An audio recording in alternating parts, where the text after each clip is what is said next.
عامل بها من غیر ان ينقص من اجورهم شیئا ومن ابتدع بدعۃ دلالۃ، یہ مضاف مضاف الیہ ہے۔ اب یہ اس میں خوبی ہے، لا ترضی اللہ ورسولہ کان علیہ مثل آثام من عمل بها لا ينقص ذلك من اوزار الناس شیئا، ھذا حدیث حسن۔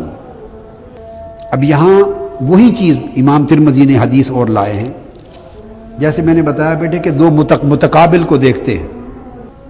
اب اس میں کیا ہے کہ وہ ادھر فی الاخذ بالسنہ و اجتناب البدع، سنہ اور بدع کو لائے ہیں متقابل۔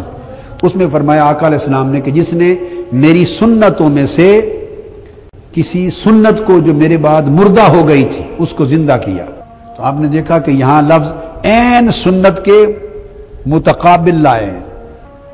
اور یہاں ایک حدیث اور بھی ہے اس جگہ پہ نہیں، وہ فرمایا جو بدعت سیئہ کی تعریف میں یہ کہ وہ بدعت ہے شناعت اس کی اور کی گئی کہ اس کے کرنے سے ایک سنت ترک ہو جائے۔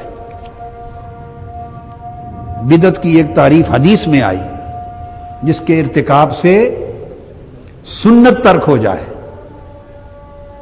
تو فرمایا کہ جس شخص نے میری ایک ایسی سنت کو زندہ کیا جو میرے بعد مردہ ہو گئی تھی، یعنی متروک ہو گئی تھی،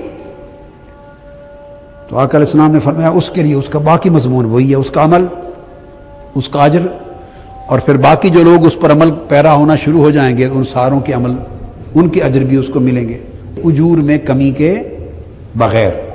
اور اس کے مقابل میں فرمایا من ابتدع بدعۃ ضلالۃ، اور اس کے بغیر جس نے کسی گمراہی پر مبنی بدعت کی بنیاد رکھی، بدعۃ ضلالۃ، گمراہی کی بدعت۔ یہاں بیٹے دو چیزیں وجہ استدلال ہیں، بنیادیں ہیں۔ ایک تو آقا علیہ السلام کا یہ فرمان کہ بدعۃ ضلالۃ، تخصیص کر دی کہ گمراہی کی بدعت کی من ابتدع، یہ مضمون اسی طرح ہے جیسے فرمایا من سن فی الاسلام سنتا حسنتا، یا من سن فی الاسلام سنتا سیئتا، یا سنت خیر و سنت شر، بالکل وہی مضمون ہے۔ من ابتدع ادھر سنہ سنتا، من ابتدع بدعۃ ضلالۃ، بدعۃ ضلالۃ کہہ کے آقا علیہ السلام نے پھر تقسیم فرما دی کہ ہر بدعت دلالت کی نہیں ہوتی۔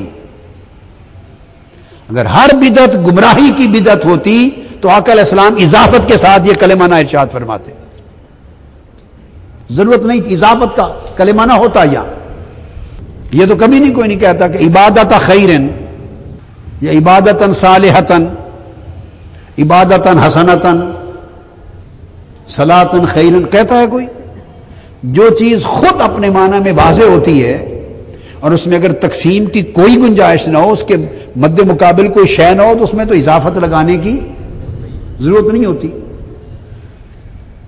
کلمہ توصیف کا آ جاتا ہے، مرکب توصیفی بن جاتا ہے کیونکہ اس سے بعض اوقات زور پیدا کرنا مقصود ہوتا ہے، مگر جب بدعۃ دلالت کہا تو واضح فرما دیا کہ میری مراد یہاں جس نے کوئی برائی کی بدعت پیدا کی، اور میں اچھائی کی بدعت یعنی اچھائی کے نیک کام یا نئے کام شروع کرنے کی بات نہیں کر رہا۔ آقا علیہ السلام یہ فرما رہے ہیں برائی پر مبنی، کسی برائی پر مبنی نئے نیک کام کا جس نے آغاز کیا اس کے لیے اس کا وزر اور گناہ ہوگا، اس کا بھی اور عمل کرنے والوں کا بھی۔ اور اس کو کس کے مقابل رکھا؟ اس کو بدعۃ دلالۃ کیوں کہا؟ کل بدعۃ دلالۃ کا مفہوم مقرر ہو گیا۔ بدعۃ دلالۃ کیوں کہا؟ اس لیے کہا کہ یہ اماطت سنت کے مقابلے میں آئی ہے، کہ وہ بدعت رواج پا گئی تھی بدعت دلالۃ، اور اس نے کسی سنت کو ترک کروا دیا تھا۔ تو یہ جو بدعت دلالۃ ہے یہ سنت کو ترک کروا دیتی ہے۔ تو جس نے کہا کہ اس کے مقابلے میں جس نے سنت کو زندہ کر دیا اس کے لیے اجر ہے، اور جس نے ایک ایسی بدعت دلالت کرا نکالی جو ترک سنت کا باعث ہو گئی تو وہ گمراہی ہے۔ اب جن چیزوں پر آج بدعت کا لفظ اور سیئہ کا اطلاق ہوتا ہے، اگر آپ محفل میلاد کرتے ہیں تو یہ کسی سنت کا ترک کا باعث بن رہی؟ اگر آپ اولیاء اللہ کے ایصال ثواب کے لیے اجتماع کرتے ہیں، عرس کرتے ہیں، ختم کرتے ہیں، اس سے کوئی سنت ترک ہو رہی، کوئی سنت کی موت ہو رہی ہے؟ اسی طرح نمازوں کے بعد لوگ مسافے کرتے ہیں، کوئی اس کو بدعت کہہ دیتے ہیں، مذموم ہے، کوئی سنت ترک ہو رہی ہے اس سے؟ اور اس طرح جمیع امور صالحات، ایصال ثواب کے، ختم کے، اور دیگر آپ تقبیل ابہامین حضور کے درود پاک کے ساتھ کر رہے ہیں، یا اذان کے بعد صلاۃ و سلام پڑھ رہے ہیں، تو حضور کی سنت پر مبنی چیزیں ہیں۔ کوئی ایسا عمل اب آپ بدعت سیئہ، بدعت دلالہ، اب اس کا مفہوم پھر متعین ہو گیا خود حدیث پاک کی روشنی سے۔ آپ کسی عمل کو بدعت شنیعہ، بدعت سیئہ، بدعت دلالہ، بدعت شریعہ اس وقت تک نہیں کہہ سکتے جب تک اس کے مد مقابل کوئی سنت ثابت نہ کریں کہ اس عمل نے اس سنت کو متروک کر دیا ہے امت میں، یہ بدعت اس سنت سے ٹکراتی ہے اور اس کے رجحان نے سنت ختم کر دیا، اس کا عمل بے سنہ ختم کر دیا۔ جب تک یہ ثابت نہ ہو تو وہ بدعت شریعہ ہی نہیں ہوگی۔ اس حدیث سے یہ ثابت ہوا کہ آپ اس کو کل بدعت دلالۃ کا حکم ہی نہیں لگ سکتا۔ اب کوئی کہتے ہیں نا کل بدعت دلالہ، تو اس کا معنی یہ تھا، ہم کہتے ہیں کہ کل بدعت سیئۃ دلالۃ۔ اب اس نے کہا کہ یہ معنی آپ نے کیسے نکال لیا؟ یہ معنی اس حدیث سے نکل آیا کہ آقا نے وہاں مبتدا خبر تھا، یہاں مضاف الیہ کر کے من ابتدع بدعت دلالۃ، یہ کہہ کر اس کو متعین کر دیا کہ بدعت دلالہ وہ بدعت ہے جو بالمقابل کسی خاص سنت کے ترک ہو جانے کا سبب بنے۔ اگلی تعریف آ گئی کہ نہیں؟ تعریف بدعت حدیث پاک کی روشنی میں۔ اب وہ تعریف سے آگے نکل آئے کہ وہ مثال سابق تھی، اصل تھا یا نہ تھا، نہیں، اب اس حدیث نے یہ ایک نئی تعریف وضع کر دی، لکھ لینا بیٹے، کہ وہ عمل بدعت شریعہ یا بدعت دلالہ یا بدعت سیئہ ہوگا جو عمل واضح طور پہ کسی معین سنت کے ترک کا باعث بن جائے، معین سنت کو رد کر دے، ترک کروا دے، کسی سنت کی موت واقع ہو جائے، یعنی لوگوں کے عمل اس پہ ترک ہو جائے، اس کو موت کہا۔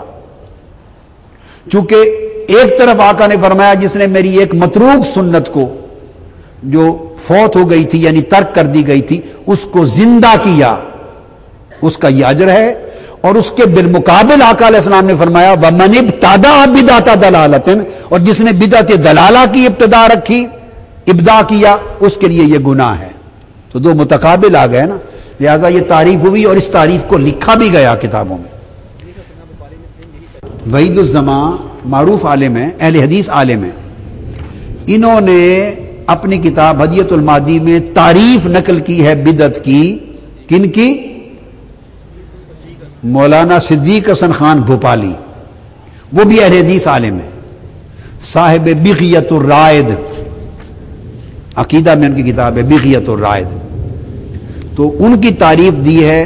تو تعریف کرنے والے جنہوں نے تعریف لکھی ہے بدعت کی وہ بھی اہل حدیث عالم ہیں، اور جنہوں نے اس تعریف کو نقل کیا اپنی کتاب میں علامہ وحید الزمان خان، وہ بھی اہل حدیث عالم ہیں۔